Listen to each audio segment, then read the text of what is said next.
The sun beat down on the village, day after day. The land was dry and cracked, and the crops began to wilt. Daniel's parents, Samuel and Ruth, watched their fields with worried faces. Their hope was fading with each passing day. Farmer Elias, a hard-working man, sighed as he looked at his barren crops. "We need a miracle," he mumbled, but he did not truly believe it. But young Daniel still believed. Every morning, he looked at the sky and prayed with all his heart for rain. He would talk to his parents. "Do not worry. I know the rain will come. We just need to trust." One morning, Daniel packed his small lunch and an umbrella. He was going to the fields, ready for the rain. "Why an umbrella, Daniel?" Samuel asked, seeing the clear sky. "Because I believe it will rain today," Daniel replied.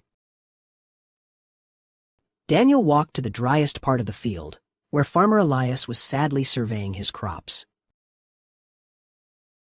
Farmer Elias looked at Daniel and his umbrella, shaking his head gently. "It has not rained in months, little one."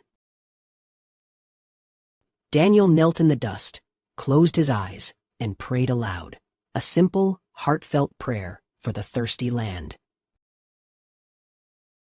Slowly, a small cloud appeared in the clear blue sky. Then, another, and another, growing bigger and darker. Samuel and Ruth, who had followed Daniel, looked up at the sky in astonishment. Was it truly happening? A soft rumble echoed, and then a single raindrop fell. Then another, and soon a gentle shower began. The rain turned into a steady downpour, nourishing the parched earth and bringing life back to the wilting plants. Farmer Elias looked at Daniel, his eyes shining with tears. "Your faith moved the heavens, little one," he said softly. Samuel and Ruth hugged Daniel tightly, their hearts full of joy and renewed faith. They had learned a powerful lesson from their son. The village rejoiced, their fields green again. Daniel's pure faith had reminded everyone that hope and miracles are always possible.